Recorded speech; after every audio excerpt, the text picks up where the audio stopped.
महाराष्ट्र के मुख्यमंत्री देवेंद्र फडणवीस का जन्मदिन है। उनकी अगुवाई में प्रदेश असाधारण प्रगति पथ पर अग्रसर है। सीएम फडणवीस के नेतृत्व में मुंबई के अंदर टेस्ला की दस्तक, M2M रो सेवा के साथ सिंदूर ब्रिज महाराष्ट्र के विकास को नई दिशा दे रहे हैं। महाराष्ट्र डायरी में आज देखिए, खेतों में स्मार्ट बिजली से किसानों की जिंदगी किस तरह रोशन हो रही है। वहीं छत्रपति शिवाजी महाराज के गौरवमयी शासनकाल के किले आज किस तरह यूनेस्को विरासत बन भारत की शान बढ़ा रहे हैं।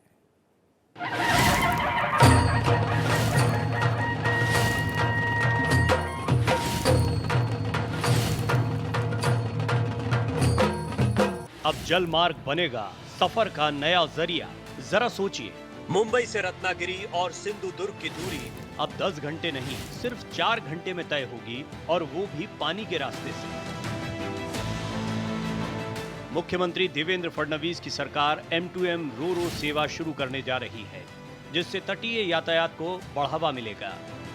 साथ ही वाड़वण पोर्ट पर भी तेजी से काम शुरू होगा और मुंबई से वाटर मेट्रो की शुरुआत की तैयारी है। देखिए, ऐसा है कि वाटर ट्रांसपोर्ट ये हमारे मुख्यमंत्री जी की एक बहुत महत्वपूर्ण इनकी कोशिश है। जैसे उनको मुंबई का वाटर मेट्रो मैन ऐसी उपलब्धि उनको मिली है, वैसे ही मुंबई के वाटर मेट्रो मैन भी है उपलब्धि उनको जल्दी ही मिलने वाली है, क्योंकि अलग अलग MMR रीजन को अलग अलग तरीके से जोड़ने का काम ये मुंबई वाटर मेट्रो के माध्यम से हम लोग करने की हमारा प्रयास है। हमारा DPR स्टेज पे सारी स्टडी हो गई है। मेरा ऐसा अंदाज है कि दिसंबर 2026 तक हम लोग ये प्रोजेक्ट पहले 2 या 3 रूट चालू भी कर देंगे। मुंबई में टेस्ला की दस्तक।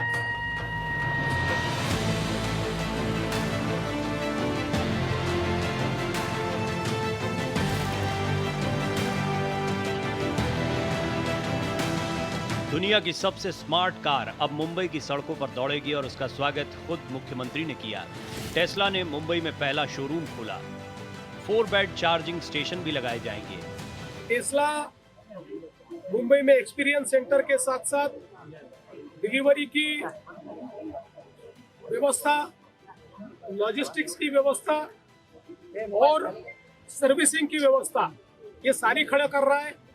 साथ में 4 बड़े चार्जिंग स्टेशन और 32 चार्जिंग की व्यवस्था है, ये भी टेस्ला खड़ा कर रहा है, जिसके कारण एक बड़े पैमाने पर ये चार्जिंग इंफ्रास्ट्रक्चर भी यहाँ पर तैयार होगा। और मुझे इस बात की खुशी है कि टेस्ला ने भी महाराष्ट्र को और मुंबई को चुना। मुख्यमंत्री ने खुद टेस्ला में बैठकर उसके फीचर्स देखे और EV नीति को देश की सबसे बेहतरीन नीति बताया।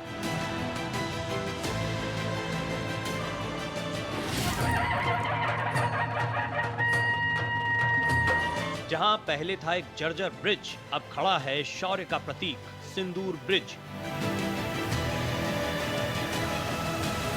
ऑपरेशन सिंदूर की कामयाबी के बाद BMC ने नए पुल का नाम सिंदूर ब्रिज रखा है, जिसका उद्घाटन मुख्यमंत्री ने किया। कर्नाक ब्रिज का नाम सिंदूर ब्रिज इसलिए किया गया है कि कर्नाक ये ब्रिटिश गवर्नर थे, उन्होंने हिंदुस्तानियों पर बहुत अत्याचार किया। विशेष रूप से सातारा के प्रताप सिंह राजे छत्रपति या नागपुर के मुधोजी राजे, इनको अलग अलग प्रकार से षड्यंत्र में फांसने का प्रयास उन्होंने किया। कई लोगों को जान से मारने का काम उन्होंने किया। इसलिए ऐसे अत्याचारी गवर्नर का नाम बदलकर इस नए ब्रिज को सिंदूर का नाम दिया जाएगा, क्योंकि हम जानते हैं कि ऑपरेशन सिंदूर ये भारतवासियों के मन में बसा हुआ ऑपरेशन है, क्योंकि पहली बार हमारी ताकत क्या है, हमारी सामरिक शक्ति क्या है, ये भारत ने दिखाई है। इसलिए हम सबने मिलकर ये तय किया कि इसका नाम बदला जाए और इसको ऑपरेशन सिंदूर के नाम से सिंदूर ब्रिज के रूप में इसको और इसके आगे जाना जाए। खेतों में स्मार्ट बिजली। सरकार किसानों के लिए स्मार्ट मीटर लगाने जा रही है, ताकि बिजली की सही खपत का आंकड़ा मिल सके और योजनाएं सटीक बनाई जा सकें। गर्व की बात, मराठा गौरव को मिला अंतर्राष्ट्रीय सम्मान। अब शिवाजी महाराज के 12 किले यूनेस्को की विरासत में शामिल। सरकार के दस्तावेज, डेलीगेशन और वोटिंग के बाद मिला ये सम्मान। हमारे छत्रपति शिवाजी महाराज के 12 किले यूनेस्को द्वारा वर्ल्ड हेरिटेज साइट के रूप में मान्यता प्राप्त कर चुके हैं। मैं इसके लिए देश के प्रधानमंत्री माननीय नरेंद्र मोदी जी को धन्यवाद देना चाहता हूं, क्योंकि कई प्रकार के नॉमिनेशंस देश भर से उनके पास आए थे, लेकिन प्रधानमंत्री जी ने यह फैसला किया कि यूनेस्को में वर्ल्ड हेरिटेज साइट के लिए छत्रपति शिवाजी महाराज के किलों को ही नॉमिनेट किया जाएगा। मुख्यमंत्री, उप मुख्यमंत्री और मंत्रियों ने विधानसभा में मनाया जश्न।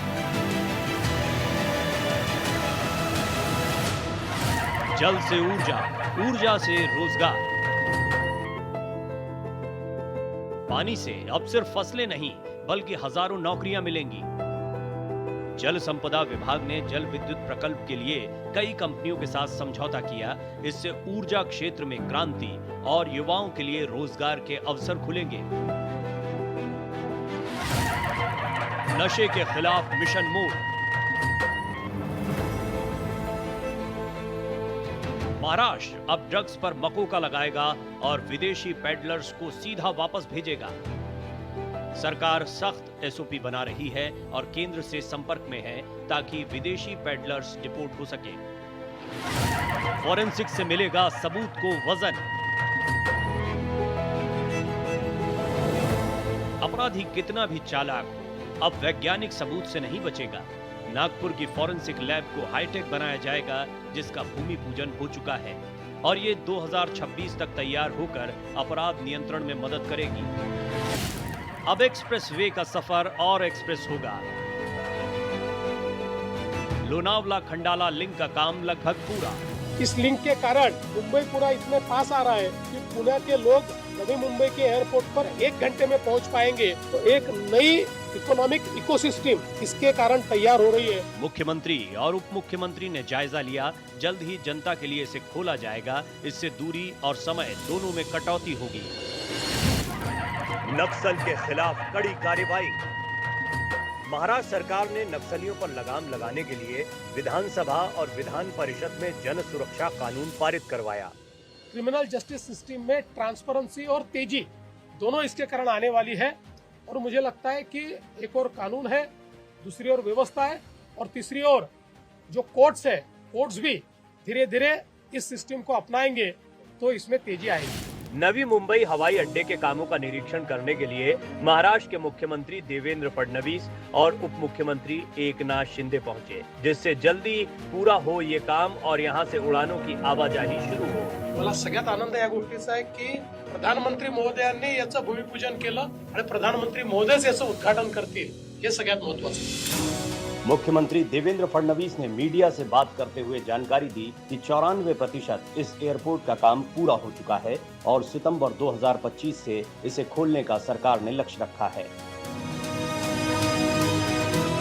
ये केवल ट्रेलर है, असली पिक्चर अभी बाकी है।